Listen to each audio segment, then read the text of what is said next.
तू असं अचानक निघून येणं योग्य नव्हतं. आत्ता या क्षणी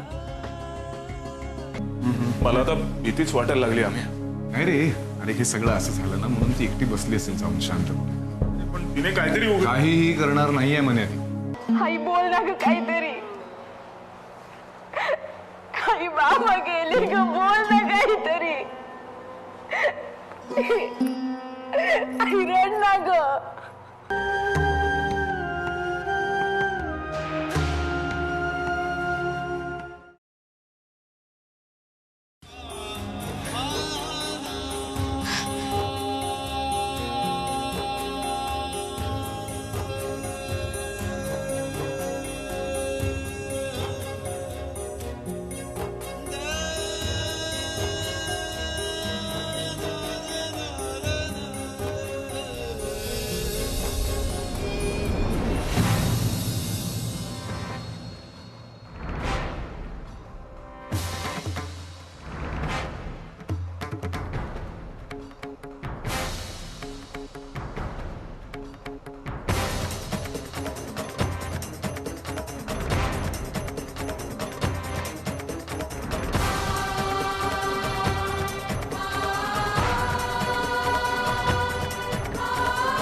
अलके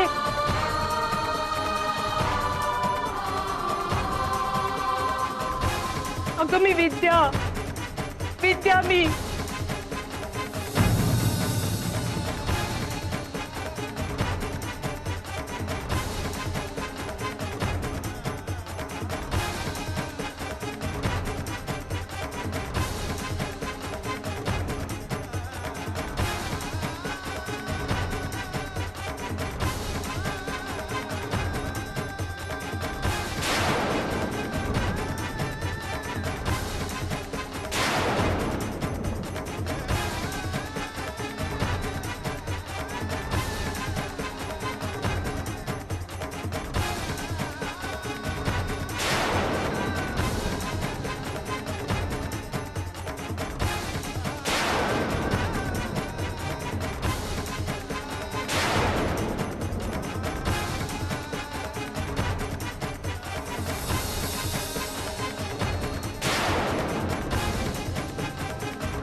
विद्या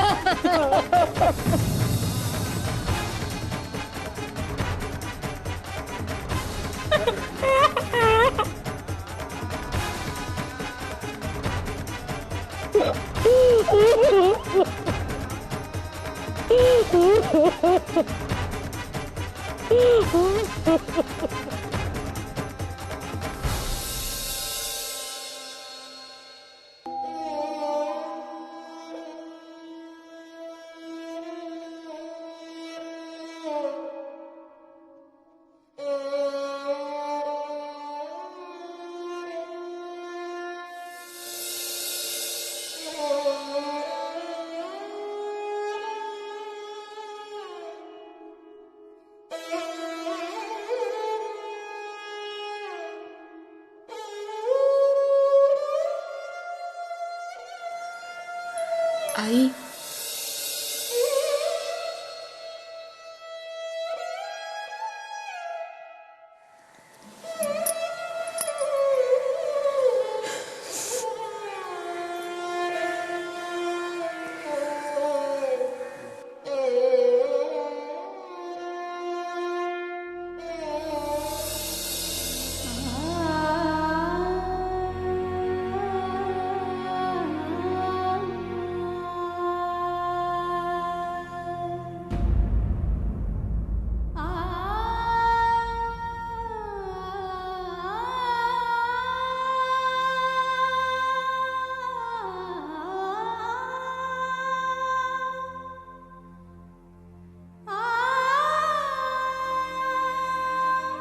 अगं खाऊन घे 4 घास. 4 दिवस झाले धड खाल्लंही नाहीयेस तू. तब्येत बघ कशी झाली आहे तुझी. कोणासाठी खायचं रे आता? कोणासाठी जगायचं? का? आम्ही कुणीच नाही आहोत तुझे. तुम्ही काय रे? तुम्ही उडती पाखरं.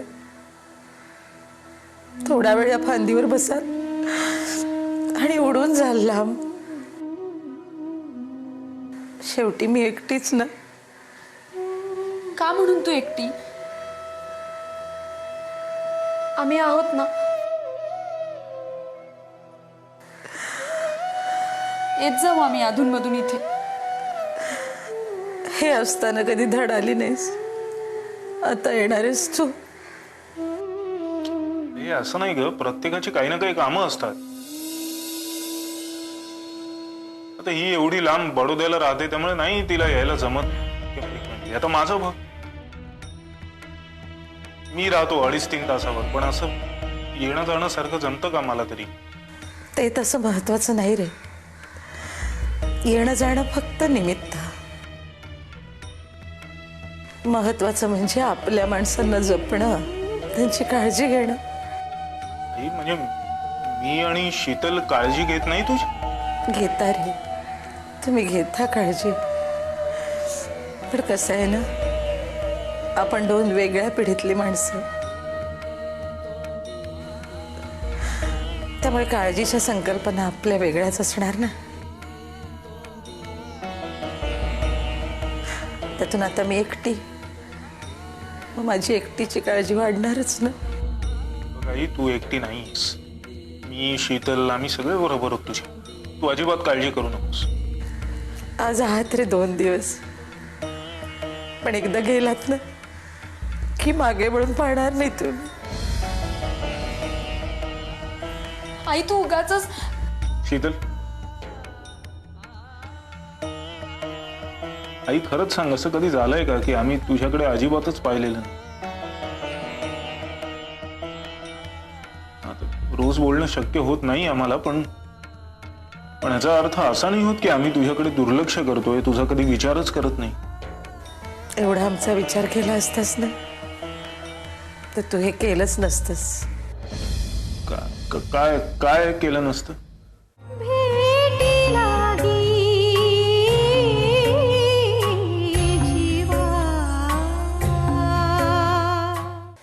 एवढा आमचा विचार केला असतास ना तर तू हे केलंच नसतंस.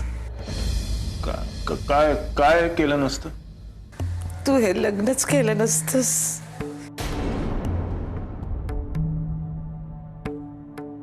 आई, तू सगळ्या गोष्टींची गल्लत करायला लागलीस.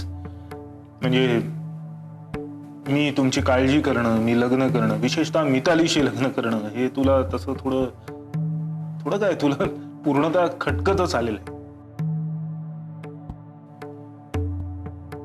पण आता ही 7 वर्ष झाली का या गोष्टीला. इतक्या काळात माणसं विसरतात गोष्टी. तू नाही. तू मात्र या ना त्या कारणाने हा निखारा कायम जळतच ठेवलेला आहेस. नाही विसरता येत रे मला. आपल्या पदरात नातवंडांचं सुख नाही विसरता येत मला. आई, तुझ्या नातवंडाच्या हौसेपेक्षा आम्हाला आयुष्यात कधी मूल होऊ शकत नाही या वेदनेकडे कधी तू लक्ष दिलंयस का ग?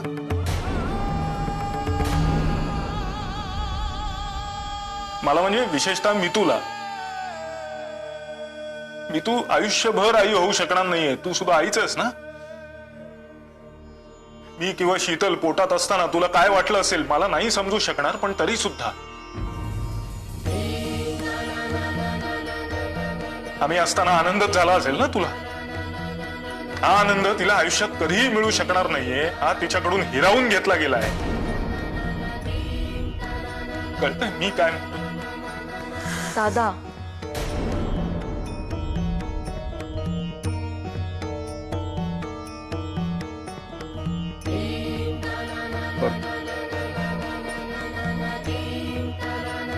तरी मला माहिती आहे ही वेळ नाही हे सगळं बोलायची. तू नातवंडांचा विषय काढलास आणि सहज जे मनात होतं ते भडभडून बाहेर आलं. जाऊ दे, तुला जरी या विषयावर बोलायचं असेल तरी मला नाही, आपण नंतर बोलू. तू 4 दिवस काही खाल्लेलं नाहीयेस, मी खरंच सांगतोय, तू जरासं खाऊन घे, अंगात ताकद येईल थोडीशी. कशासाठी ताकद? काय करणार आहे मी? खूप काही करायचंय अजून अलके. आत्ता कुठे चाललीस तू?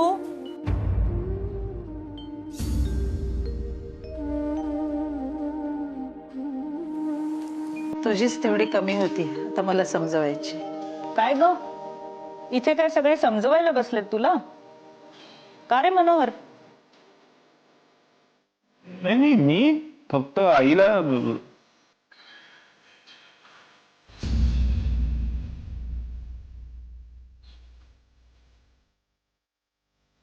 शीतल, अगं मी केवढं लांबून आले, मला काही प्यायला देशील की नाही? हो मावशी.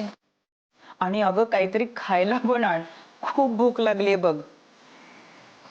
हो आणते.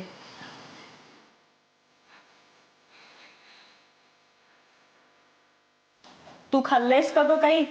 मावशी, अगं आईनं सकाळपासून काही खाल्लेलं नाही. रादर गेले 4 दिवस काही धड खातच नाहीये ती. अलका, अगं काय हे, तू गेले 4 दिवस काही खाल्लेलं नाहीयेस?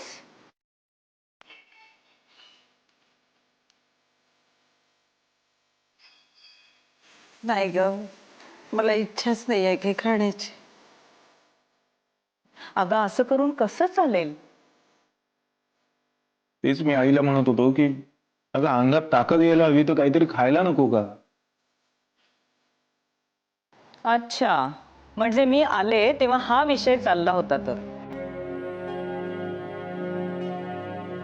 ते काही नाही अलका, तू आधी खाऊन घे. नाही ग, खरंच नकोय मला. तू घे ना. छान, म्हणजे गेले 4 दिवस तू जेवलेली नाहीयेस आणि मला म्हणते तू खा. आधी तू खा, मग मी खाणार आहे, नाहीतर मलाही काही नको. असं नको करूस ग विद्या, मला खरंच भूक नाहीये. छान, आता मला सुद्धा इच्छा नाहीये काही खाण्याची. असं करूयात, आपण दोघीही काही खाऊयात नको. आधी तू खाणार असशील तर मग मी खाईन, नाहीतर मला काही खायचं नाही.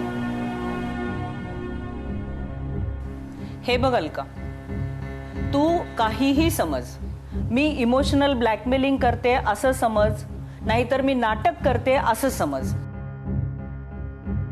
तू काहीही समज, पण तू खाल्ल्याशिवाय मी काही खाणार नाही. विद्या ग, तू आधी खाणार आहेस का, मग आपण बोलू.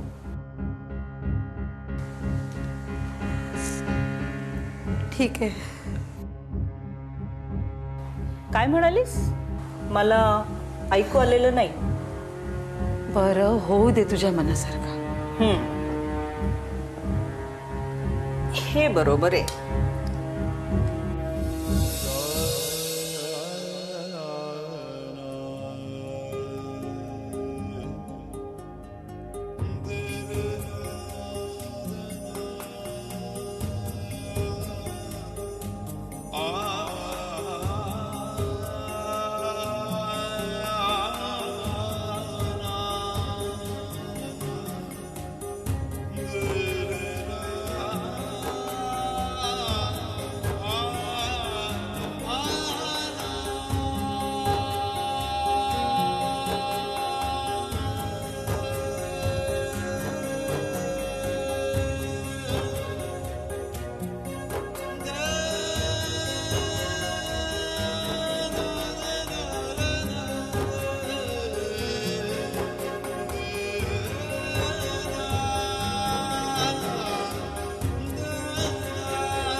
तू कितीही सांगितलंस ना तरी हिची ही जी काळी सावली आपल्या घरावर पडली आहे ना ती राहणारच आहे ना.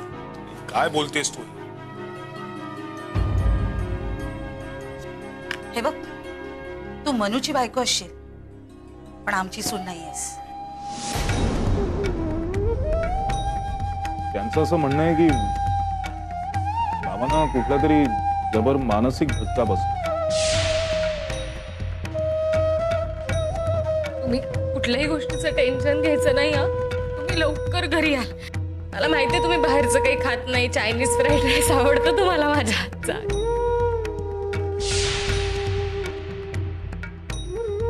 आमची मिताली म्हणजे 100 नंबरी सोनं आहे, सोना. काय समजलात?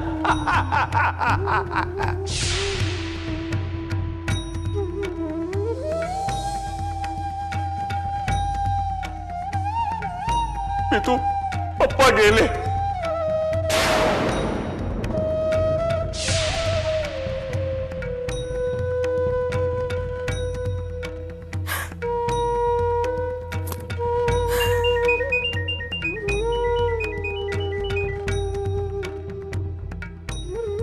हॅलो.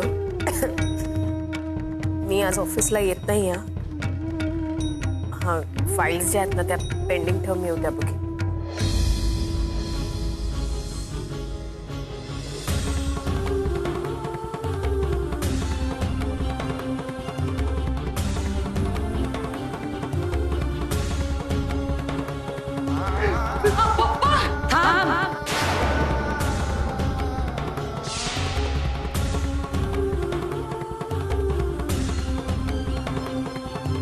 मनू तिला सांग त्यांना हात नाही लावायचा नाहीतर मी डोकं पडून घेईन इथे. मी कधीपासून सांगत होते तुझ्यामुळे हे सगळं घडलंय.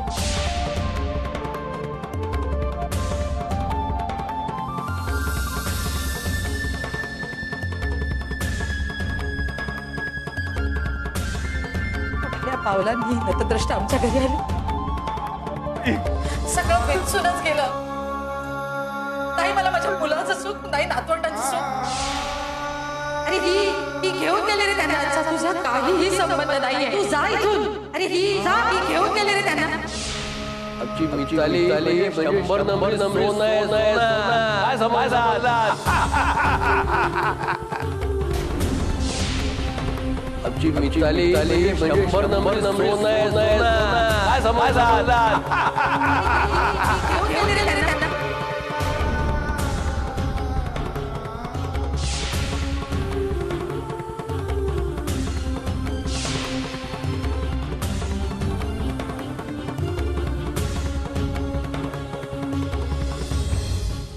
काय म्हणाले आई? काय म्हणणार? त्यांची तरी काय चूक म्हण. त्या म्हणाल्या ऍक्सिडेंटमध्ये तूच गेली असतीस तर बरं झालं असतं. नाहीतरी नातवंड देऊ शकत नाहीयेस मला. काय उपयोग तुझा? जगून काय फायदा? खरंच अख्खं आयुष्य जायचंय आणि आत्ताच एवढ्या सगळ्या गोष्टी घडतायत ना. कसं जाणार आहे ते? आहे खरं, पण ते सगळ्यांचंच असतं. आपण तिकडे लक्ष द्यायचं नाही, दुर्लक्ष करायचं, कामांवर लक्ष द्यायचं.